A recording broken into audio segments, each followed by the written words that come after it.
Shalom, salam kasih, salam damai dalam nama Tuhan kita Yesus Kristus.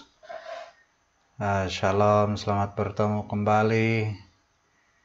Salam satu iman di dalam Kristus Yesus. Pertemuan secara maya sekali lagi untuk kali ini. Kita belum dapat bersemuka, beribadah secara bersemuka. Kita terus berdoa untuk keadaan kita sekarang ini, keadaan persekitaran kita, berdoa juga untuk kesehatan sesama kita, keluarga, dimanapun berada. Terima kasih karena masih setia bersama-sama.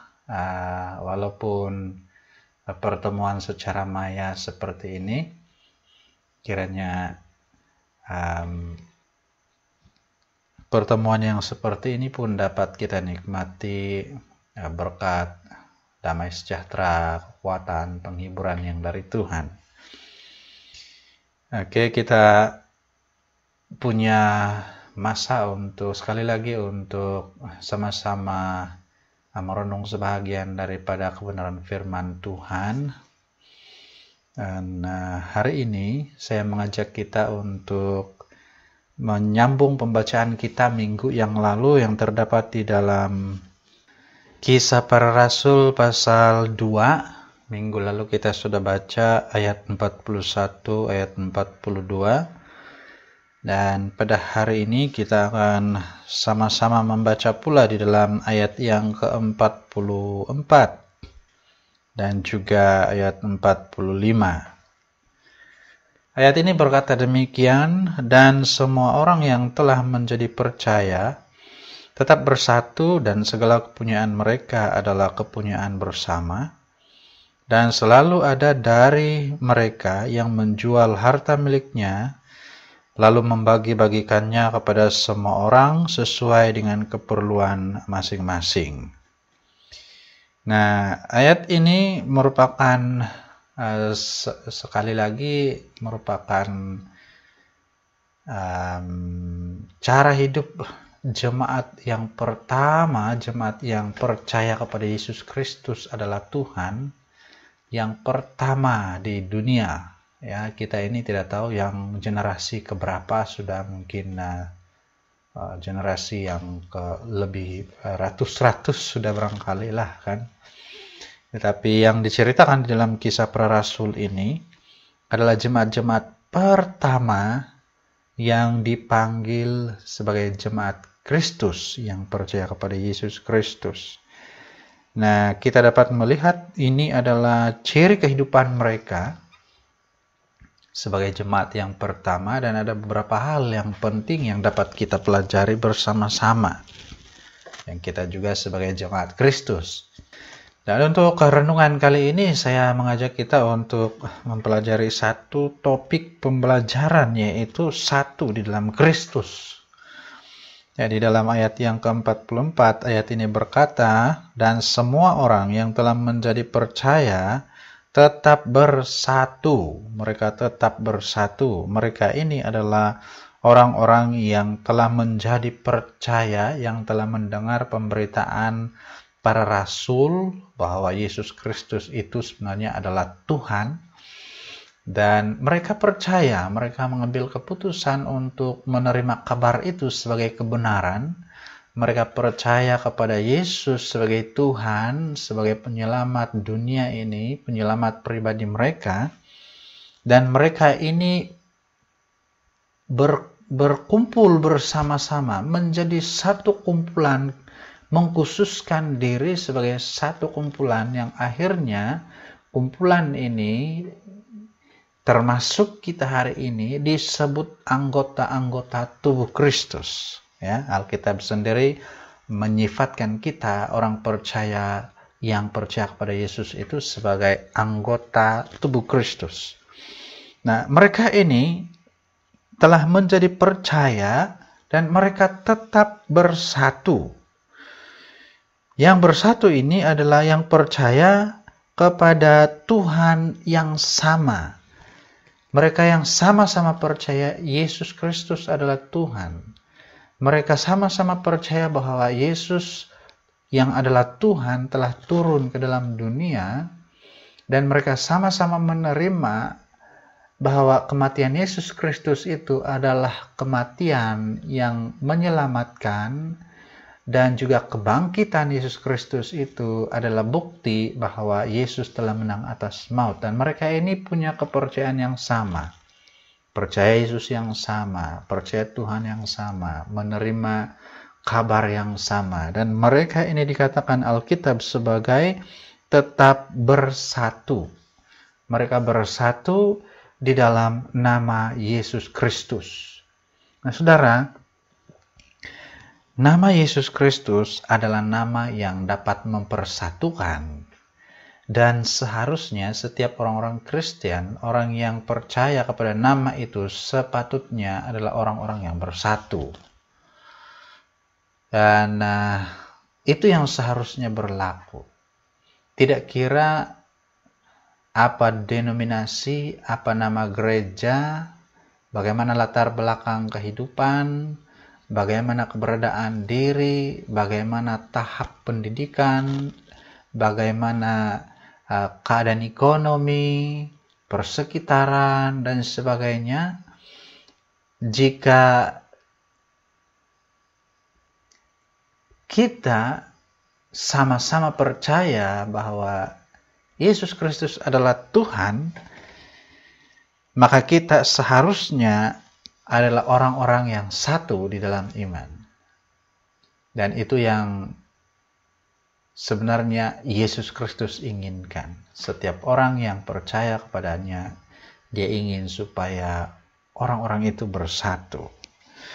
Bersatu ini hanya dapat tercapai apabila kita benar-benar hidup di dalam Kristus. Hidup di dalam kasih-Nya, hidup di dalam anugerah-Nya, hidup di dalam kasih karunia-Nya. Kita benar-benar meletakkan diri kita dalam tangan Tuhan Yesus Kristus, maka baru kita dapat mencapai yang namanya bersatu itu, tetap bersatu. Dan kesatuan ini harus dipelihara, ya, sebab di dalam Efesus pasal 4 ayat 3, ayat ini berkata, dan berusahalah memelihara kesatuan roh oleh ikatan damai sejahtera. Berusahalah memelihara kesatuan roh. Kenapa ini harus diusahakan? Ada beberapa sebab, antaranya adalah kesatuan ini tidak akan terbina dengan sendirinya. Harus ada usaha untuk membentuk, harus ada usaha untuk memelihara, harus ada usaha untuk mengembangkan kesatuan itu, memperkuatkan lagi kesatuan itu. Dan sebab yang lain adalah di dalam dunia ini ada satu roh lain, yaitu roh pemecah belah, yang suka memecah belahkan orang-orang yang percaya kepada Yesus Kristus. Ya. Di dalam Efesus 4 ayat 5, kita ini disifatkan sebagai orang-orang yang satu di dalam Tuhan, bermula dari ayat yang ketiga sebenarnya, dan berusahalah memelihara kesatuan roh oleh ikatan damai sejahtera, satu tubuh dan satu roh, sebagaimana kamu telah dipanggil kepada satu pengharapan yang terkandung dalam panggilanmu, satu Tuhan, satu iman, satu baptisan, satu Allah dan Bapa dari semua, Allah yang di atas semua dan oleh semua di dalam semua. Nah, artinya kita ini adalah orang-orang yang berbeza, telah dipersatukan di dalam satu Tuhan, yang di dalam satu iman. Nah, tidak berarti bahwa apabila kita menjadi satu di dalam Tuhan, satu di dalam iman, maka cara pikir kita menjadi satu. pendapat kita menjadi satu, keinginan kita menjadi satu, tidak semestinya. Nah, kita akan tetap berbeza. Kita akan tetap punya keinginan kita sendiri, kita tetap mempunyai impian kita sendiri yang berbeza dengan orang lain, kita tetap mempunyai kepribadian kita sendiri yang juga berbeza dengan orang lain. Tetapi di dalam kesatuan dalam tubuh Kristus itu ada satu keunikan yang tidak akan ada di dalam dunia ini atau dalam kehidupan orang-orang yang tidak percaya kepada Yesus Kristus. Nah, ayat yang lain menggambarkan kita ini sebagai tubuh Kristus. Kita adalah satu tubuh Kristus. Dan kita tahu bahwa dalam satu tubuh ini tidak semuanya adalah anggota yang sama. Ya, dalam satu tubuh ini ada mata, ada telinga, ada mulut, ada tangan, kaki, kepala, dan sebagainya. Tetapi dikatakan sebagai satu tubuh. Nah, apabila kita bersatu, kita masih tetap berbeza, tetapi kita punya pengharapan yang sama, kepercayaan yang sama, visi yang sama, yaitu Yesus Kristus, kerajaan surga, hidup bersama dengan Tuhan di dalam kerajaannya. Nah, kesatuan ini harus dipelihara, ya, harus dipelihara karena ada satu roh lain yang coba memecah belahkan kesatuan ini. Yang terdapat di dalam Yudas pasal 1 ayat 19. Mereka adalah pemecah belah yang dikuasai oleh keinginan-keinginan dunia ini dan yang hidup tanpa Roh Kudus. Pemecah belah ini, roh pemecah belah ini menguasai orang-orang yang hidup di luar Kristus. Ya, mereka diperalatkan oleh roh pemecah belah ini untuk memecah belahkan. Dan kadang-kadang mereka ini berada di kalangan tubuh Kristus, tetapi sebenarnya tidak termasuk anggota tubuh Kristus, karena ada dua sifat yang menguasai mereka, atau ya ada dua keadaan yang menggambarkan, membuatkan mereka ini dikenali. Yang pertama, mereka itu dikuasai oleh keinginan-keinginan dunia. Nah, apabila orang yang dikuasai oleh keinginan dunia ini ada di dalam tubuh Kristus, mereka akan mengakibatkan perpecahan. Apabila ada perpecahan, artinya ada keinginan-keinginan dunia yang berkuasa di dalam beberapa orang atau mungkin ya sebahagian orang. Ya, keinginan mereka ini bukan keinginan ilahi, keinginan kerinduan yang ingin memuliakan Tuhan, kerinduan untuk bersatu, kerinduan untuk menjadi saksi Kristus, tapi keinginan-keinginan mereka adalah keinginan-keinginan dunia, kepentingan diri, keuntungan diri sendiri, dan sebagainya, hal-hal yang tidak sesuai dengan kehendak dan firman Tuhan. Dan yang kedua, mereka itu adalah orang-orang yang hidup tanpa Roh Kudus. Dan ini perkara yang boleh saya katakan sebagai perkara yang sangat merugikan dan sangat menakutkan. Bayangkan dunia kita sekarang ini masih bertahan kekal dalam keadaan yang terkawal karena ada Roh Kudus yang berkuasa di sini, di bumi ini.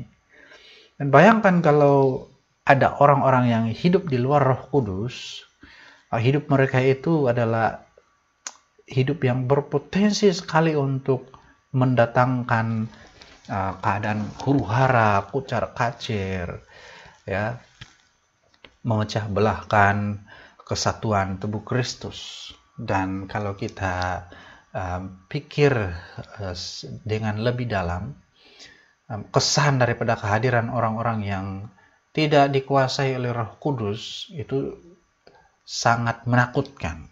Ya, mereka ini berpotensi mendatangkan kerusakan yang besar kepada dunia, dan pada masa yang sama mereka menganggap bahwa itu adalah tindakan yang benar, itu adalah hak mereka untuk bertindak, itu adalah perkara yang menurut mereka perlu dilakukan, ya. Dan tanpa mereka sadari bahwa mereka sebenarnya sedang diperalatkan oleh satu roh, yaitu roh pemecah belah. Jadi hidup tanpa Roh Kudus adalah hidup yang tidak terkawal. Menurut perkiraan kita, ya. Tapi sebenarnya di alam roh mereka sedang dikawal oleh satu roh lain. Jadi saudara, mari kita periksa diri kita, mari kita periksa hubungan kita dengan Tuhan. Apakah kita memang ada hubungan yang baik dengan Tuhan? Apakah hidup kita benar-benar dikuasai oleh Roh Kudus atau sebaliknya? Dan jika tidak, mari kita ambil tindakan yang tepat, yang segera, tanpa menunda waktu, menyerahkan hidup kita kepada Tuhan, menyerahkan kendali hidup kita kepada Tuhan, supaya yang berkuasa dalam hidup kita ini bukan kita dan bukan juga roh lain itu, melainkan Roh Allah, Roh Yesus Kristus. Ya. Perkara kedua yang kita pelajari hari ini di dalam ayat ini adalah ayat 44 ini berkata, dan semua orang yang telah menjadi percaya tetap bersatu, dan segala kepunyaan mereka adalah kepunyaan bersama. Segala kepunyaan mereka adalah kepunyaan bersama. Ini adalah gambaran kepada saling menerima dan memperhatikan.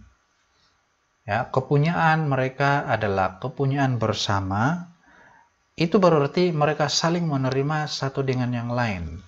Ada keterbukaan, ada penerimaan satu dengan yang lain, dan sehingga mereka benar-benar memperhatikan keperluan orang lain, keperluan diri sendiri, dan keperluan semua orang yang ada di dalam perkumpulan mereka itu.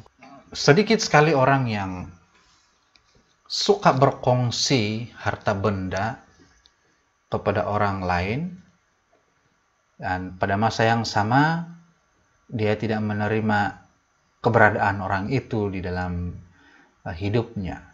Ya, tentu sekali kalau kita tidak menerima seseorang itu sebagai salah seorang yang ada dalam hidup kita, maka kita tidak begitu terbuka untuk berkongsi kepunyaan dengan orang tersebut, apalagi setiap hari, ya. Sedangkan memberi pinjam sesuatu benda saja kepada orang yang kita tidak boleh terima, ya, itu sangat sukar. Jadi ini kan pula menerima mereka atau sanggup berkongsi harta benda mereka kepada orang itu. Nah, apabila kita bersedia menerima seseorang, ada keterbukaan untuk kita berkongsi harta benda dengan orang itu, berkongsi kehidupan dengan cara yang khusus lah, kan, pada tahap-tahap tertentu, perkongsian berdasarkan tahap hubungan kita dengan orang itu, berdasarkan jenis hubungan kita dengan orang itu. Kalau hubungan kita sebagai sahabat biasa, maka keterbukaan dan penerimaan kita juga adalah sebagai sahabat biasa. Tetapi apabila kita menerima dia sebagai orang yang istimewa, maka keterbukaan kita untuk berkongsi kehidupan dengannya juga adalah keterbukaan yang istimewa. Tetapi kalau kita langsung tidak terbuka dengan orang itu, langsung kita tidak mau terima orang itu baik sebagai orang istimewa, baik sebagai keluarga, baik sebagai sahabat, maka keterbukaan kita untuk berkongsi hidup dengan mereka juga akan terpengaruh, akan dipengaruhi, dan mungkin kita akan tertutup sehingga tidak mau orang itu berkongsi kehidupan dengan kita, berkongsi harta benda dengan kita, berkongsi hak milik kita kepada mereka. Tetapi jemaat yang pertama ini dikatakan oleh Alkitab bahwa segala kepunyaan mereka itu bukan kepunyaan-kepunyaan tertentu, tetapi segala kepunyaan mereka itu, harta benda mereka itu adalah kepunyaan bersama. Bahkan di dalam ayat yang ke-45 berkata, dan selalu ada dari mereka yang menjual harta miliknya, lalu membagi-bagikannya kepada semua orang sesuai dengan keperluan masing-masing. Nah, ini suatu hal yang sangat luar biasa. Menjual harta milik dan membagi-bagikan itu. Nah, ini yang menjadi cabaran kita hari-hari ini adalah mungkin tidak berlaku atau jarang berlaku di kalangan anak-anak Tuhan. Tetapi kalau kita lihat di tempat-tempat lain dalam kehidupan orang-orang yang tidak percaya kepada Yesus Kristus, mereka bukan saja tidak berbagi, tidak berkongsi harta miliknya, malah mereka mengambil apa yang bukan menjadi hak mereka.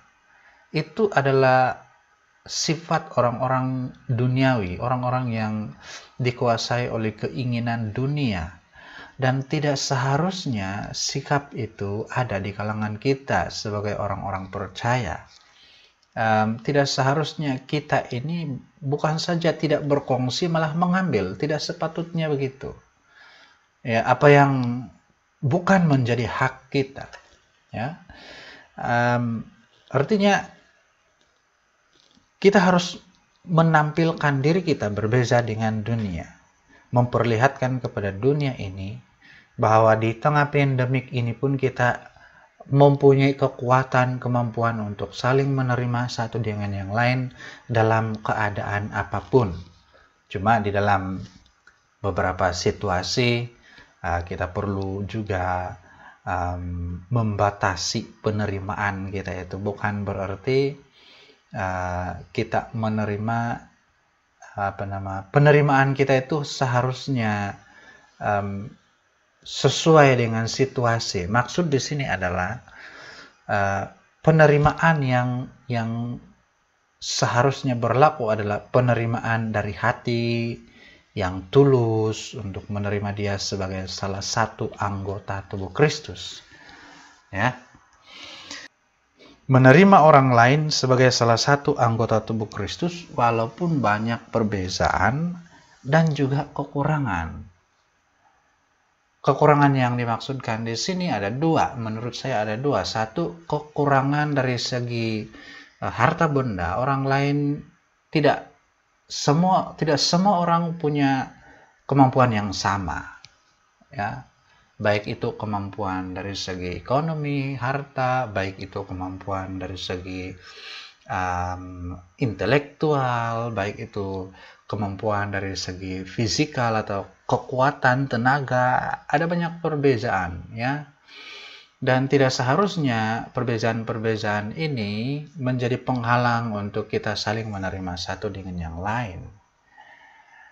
Dan perbedaan-perbedaan yang lain seperti keadaan fisik, ada yang menarik, ada yang lebih menarik, dan perbedaan itu juga tidak seharusnya menjadi benteng, menjadi pemisah, jurang pemisah antara kita dengan orang lain. Siapapun mereka, keadaan fisik mereka, keadaan penampilan, kekuatan, kemampuan ekonomi, kemampuan intelek, dan sebagainya, itu adalah perbedaan-perbedaan yang kalau kita gabungkan itu, perbedaan-perbedaan itu, nah kita sudah pernah belajar bahwa perbedaan itu sebenarnya menjadikan kita lebih indah, seperti pelangi yang berbeza, tetapi apabila bergabung menghasilkan satu keindahan yang luar biasa. Jadi saudara, keindahan itu hanya akan terlihat bahwa apabila yang berbeza itu bersatu. Tetapi apabila yang berbeza itu berpecah, maka tidak akan kelihatan keindahannya. Maka dengan itu, apabila kita mau menjadi indah, baik pada pandangan Kristus maupun pada pandangan sesama manusia, maka kita yang berbeza ini harus menjadi satu. Bagaimana menjadi satu? Harus menerima satu dengan yang lain, terbuka satu dengan yang lain, memperhatikan satu dengan yang lain di dalam kasih Kristus. Nah, kekristenan bercakap tentang tubuh Kristus yang terdiri dari banyak anggota yang saling memerlukan dan saling melengkapi. Tidak ada seorang pun manusia yang tidak memerlukan orang lain. Tidak ada seorang pun manusia yang sudah lengkap tanpa orang lain. Pasti ada keperluan orang lain di dalam hidup kita. Jadi kita ini adalah tubuh Kristus yang terdiri dari banyak anggota dan yang saling memerlukan, saling melengkapi. Dan kesatuan itu haruslah dipelihara dengan kasih yang menerima tanpa syarat. Ya. Dan kasih itulah kasih yang dinyatakan Tuhan Yesus kepada manusia. Yesus tidak meletakkan syarat-syarat untuk dia mengasihi manusia. Dia mengasihi manusia walaupun dia tahu manusia itu telah memberontak di hadapannya. Bila kita menjadi anggota tubuh Kristus, kita adalah satu. Ya. Dan kita sama-sama bertanggung jawab satu dengan yang lain. Kita adalah penjaga satu dengan yang lain. Bila yang satu memerlukan, yang lain memberi pertolongan. Bila yang satu sedang bersedih, maka yang lain memberi penghiburan. Bila yang satu merasa lemah, maka yang lain memberi sokongan dorongan supaya dikuatkan. Anggota tubuh Kristus itu saling memperhatikan sehingga tidak ada yang terabai, tidak ada yang tersisih, tidak ada yang terbuang. Semuanya dipelihara, semuanya diperhatikan, semuanya disokong, semuanya didukung sehingga sama-sama berdiri di dalam Yesus Kristus. Dan kita bertanggung jawab. Dan itulah yang kita pegang sampai Tuhan Yesus datang kembali ke dunia ini.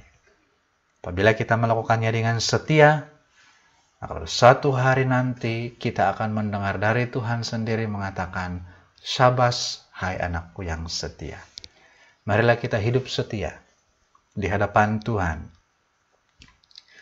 Walaupun pandemik ini masih berlangsung, dan kadang-kadang kita merasa lemah, kita merasa sudah penat untuk menanggung semuanya ini, menerima perubahan demi perubahan SOP, dan situasi kita sering berubah mendadak, sehingga kegiatan hidup kita seharian terjejas, bahkan tugasan-tugasan kita, pelayanan-pelayanan kita, ibadah kita, semuanya terganggu. Dan kita sudah, kadang-kadang kita merasa kita sudah penat, kita sudah bosan menanggung semuanya ini. Tetapi ingatlah, sebagai tubuh Kristus, apabila kita bersatu, kita saling menguatkan, kita ada kemampuan untuk tetap bertahan. Kita perlu satu dengan yang lain untuk menyokong, untuk membangun, untuk menguatkan. Jadi kita perlu ada kekuatan itu di hadapan Tuhan. Supaya terbukti bukan saja di hadapan Tuhan, tetapi juga di hadapan manusia, bahkan di hadapan musuh kita, di hadapan lawan kita, di hadapan roh-roh jahat, bahwa di tengah apapun situasi, kita adalah orang-orang yang kuat, kita adalah orang-orang yang menang, bukan karena kekuatan kita, yang pasti adalah kekuatan Yesus Kristus. Jadi saudara, inilah yang menjadi semangat bagi kita untuk meneruskan hidup. Yang pertama, kita ada Tuhan. Dan yang kedua, kita ada sesama. Kita satu di dalam Kristus. Mari kita berdoa. Bapa, terima kasih untuk firman-Mu. Renungan dari firman-Mu yang kami pelajari bersama-sama pada hari ini.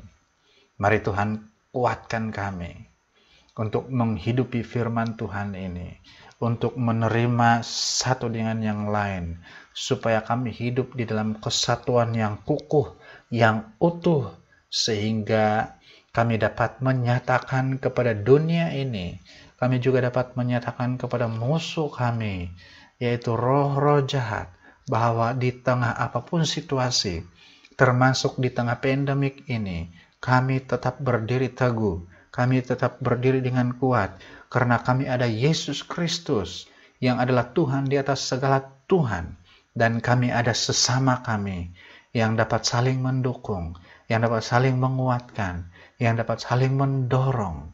Dan Tuhan Yesus, biarlah Engkau memimpin kami untuk benar-benar hidup di dalam kesatuan ini, agar kami tidak terkeluar dari kasih karunia dan anugerah Kristus, sehinggalah pada waktu Engkau datang kembali ke dunia ini. Terima kasih Tuhan. Kami mau berdoa untuk situasi persekitaran sekeliling kami saat ini.